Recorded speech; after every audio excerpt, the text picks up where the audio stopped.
What are phobias? Phobias are defined as something that causes extreme or irrational fear to an individual. What causes phobias? The causes are genetics, traumatic experiences, learning behavior, brain chemistry, evolutionary, and conditioning. So what are some diagnostics? So persistent fear. Persistent fear of a specific object, situation, or activity that is generally not harmful. Immediate anxiety. Immediate anxiety is when you suddenly feel very worried or scared with your heart beating fast and maybe sweating because something specific happened that made you feel that way. Avoidance behavior. Avoidance behavior means doing things to stay away from stuff that makes you uncomfortable or scared, even though it might not be good for you in the end. Not better explained. Not better explained means that the doctor or experts can't find a reason for something happening to you, and they're unsure about the cause. That's why it's a phobia.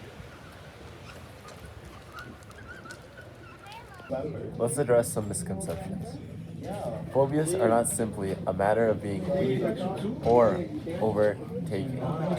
They are legitimate mental health conditions that can be very effectively treated. Treatments for phobia often involve therapy such as cognitive behavioral therapy, exposure therapy, and relaxation techniques. Medications also be prescribed in some cases to manage anxiety symptoms. I don't have any phobias, but I'm gonna interview 10 people from Miss Theo's class to see if they have any phobias. Alright, what's your name? Maddie. And do you have any phobias? I'm afraid of the dark. Alright, what is your name? Isabel? And do you have any phobias? Yeah. What's your phobia? Oh, thanks. My phobia is I'm afraid of sharks. Alright, what's your name? Wilbur. And do you have any phobias? Yeah. What's your phobia? I don't know what it's called, but it's like dark water, like the ocean. Oh, thalassophobia? Yeah. Alright, what's your name? John Basilio, And do you have any phobias? triphobia. What's your name?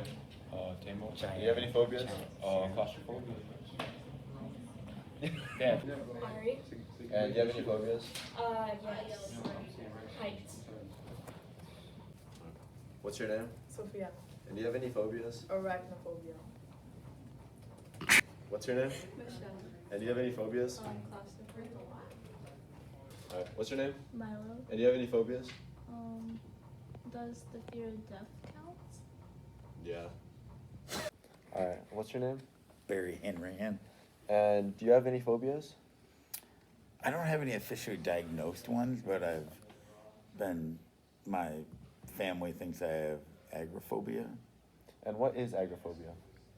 It's like a fear of places that you don't know, I guess. And a lot of times people just like stay in one place because they're confident in that place. And when did you start feeling like you've had agoraphobia? Since working at the Wheeling Library. Alright, thank you. What's your name? And what are you? Your brother. But okay. Is that what you want? What's your phobia? Wait. Like what I'm scared of? Yes. Oh. You. All these people who say they have phobias are wrong. Because in order to have a phobia, you have to be diagnosed by a professional doctor. Now we're going to be listing top 10 interesting phobias. Hippomassophobia is the fear of long words. Ironically, it's just like the word itself. Nomophobia is the fear of being not around your phone. Chlorophobia is the fear of clowns. Not everyone has fun at the circus. Bibliophobia is the fear of classrooms. So water in my mouth. Thalassophobia, the fear of water. Acrophobia, the fear of heights. They would hate being on roller coasters. Gynophobia, the fear of women. I have pyrophobia. Ah!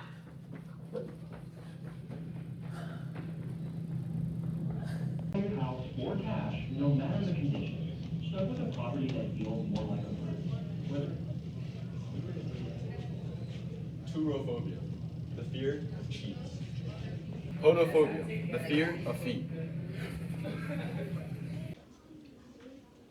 I'm here with Frank the Tank Rio, born October 20th, 2005, and some refer to me as Mr. Lucky Pants or the real MLP. And I'm 18 and I'm ready for it. So what do you know about phobias? Well, that's a very complex topic, actually, believe it or not. See, the thing about phobias is it's actually not derived from the actual representation of your actual fear in life. You know, phobias can be actually developed from later on in life, you know. Some people say they're born at birth, right? But actually, I believe that a certain experience will actually lead you to develop a certain phobia. So for one example, and for real life interpretation, I was playing my game one day, right? And I heard this game, this like loud bang, right, in the game. And so what happened to that is actually leading on to what happened to my actual current phobia right now. My current phobia is actually fear of loud noises because of this actual game that I developed when I was playing. See, actually when I was in birth, you know, my mom did say I was afraid of the ocean. She used to tell me that NASA stopped developing the ocean because they were scared of it. And that's actually my next fear, you know, fear of public embarrassment. So basically what public embarrassment fear, I don't know the exact name for the phobia, but when you get up on stage, you're really sad. You're really fearful of the phobia. And so that's what kind of what my next one is. But actually because of college speech, shout out Dr. X, Dr. Xavier for long, Daddy X. for long named, for his long name. Dr. Xavier. He actually helped me get out my fear of public speaking. So That's you're what, saying that's what I know about phobia- phobias. Hey, I wasn't done. That's what I know about phobias. Proceed. Good? Thank you. Thank you. Pleasure doing business with you. No, pleasure doing business. Play chicken. The word phobia comes from the Greek word phobos, which means fear or being very afraid. It's been around for a long time because people have always felt scared of things. While we aren't point on one person who first used the word phobia, like we do now, many people over the years have talked about what it means to be really scared of something. One famous person who talked about fear a lot was Hippocrates, who lived in ancient Greece around 2,500 years ago. He's often called father of medicine. You know a lot about the body works. Hippocrates noticed that sometimes people are scared of things for no good reason, and he wrote about this in his books. He didn't use the word phobia like we do today. Talked about how fear can make people feel really down. In more recent times, a guy named Sigmund Freud, who lived about 100 years ago, also talked about fear. He was really interested in why people feel scared of certain things, even though those things aren't really dangerous. Freud thought that maybe our brains remembered stuff that happened to us when we were little, and that makes us scared of similar things later on in life. Other psychologists like Joseph Wolpe, Mary Cover Jones, and Albert Bonman also studied fear and came up with ways to help people who are scared of things that they shouldn't be scared of. They figured out ways to help people feel less afraid by gradually getting them used to those things. Today, we know those phobias as types of anxiety problems where people get really scared of certain things and situations. It's nothing new people have been dealing with for a long time. But now, thanks to all those people who studied it, we have a better way of understanding and to help people struggle with fear and anxiety. Alright, despite people's public personas, let's explore the lives of a few famous people whose phobias have been critically diagnosed by psychologists. Oprah Winfrey, the celebrated talk show host, bravely disclosed her diagnosis of globophobia, an intense fear of balloons, confirmed by psychologists.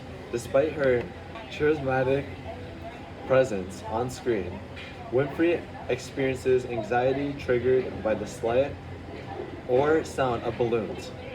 Her openness about her diagnosis underscores the significance of seeking professional help and breaking down social taboos surrounding mental health issues.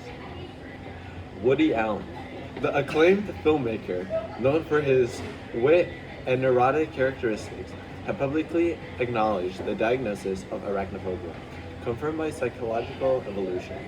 Allen's fear of spiders, despite his pandemic potential, is a genuine source of distress for him, emphasizing that phobias can impact individuals negative of the professional success or creative talents. Nicole Kidman, the award-winning actress, for revealing her diagnosis of lepidottymophobia, the fear of butterflies and moths, following assessment by a psychologist.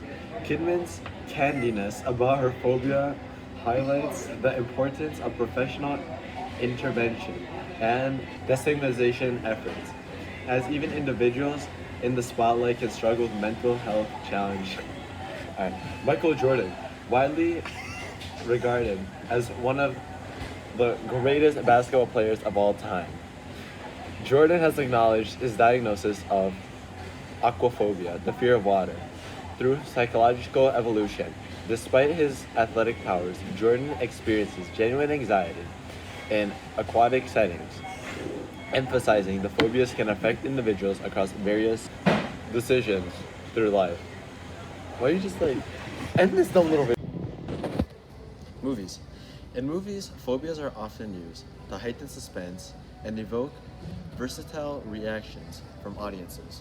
For example, in the film Arachnophobia, the fear of spiders takes center stage as a small town is terrorized by deadly arachnids. The movie taps into the common fear of these eight-legged creatures, exploiting our innate aversion to spiders for dramatic effect. On TV, phobias are often features in reality shows and documentaries that dive into extreme cases of specific fears. Shows like My Strange Addiction and Fear Factor capitalize our fascinations with unusual phobias, offering glimpses into lives and individuals, grappling with deliberate fears of everyday objects or situations. These programs not only entertain, but also raise awareness about the diverse array of phobias that exist in society.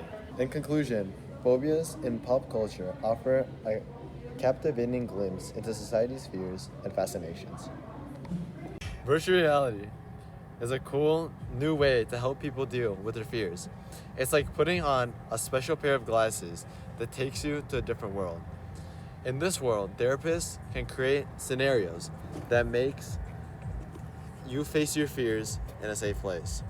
For example, if you're scared of heights, then they can make you feel like you're standing on top of a tall building. Or if you're scared of spiders, then they can put you in a show with virtual spiders.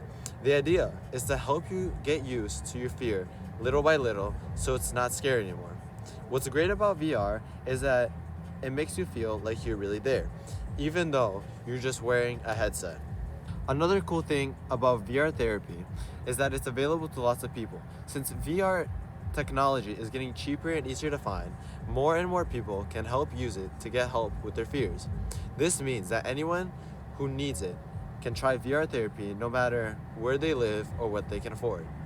In short, VR therapy is a fun and effective way to deal with fears. It lets you face your fears in a safe way and helps you get over them at your own speed. And because it's becoming more and more accessible, more people can benefit from it and live happier, fear-free lives. It's Omar and Chris. Thank you for watching. Peace out.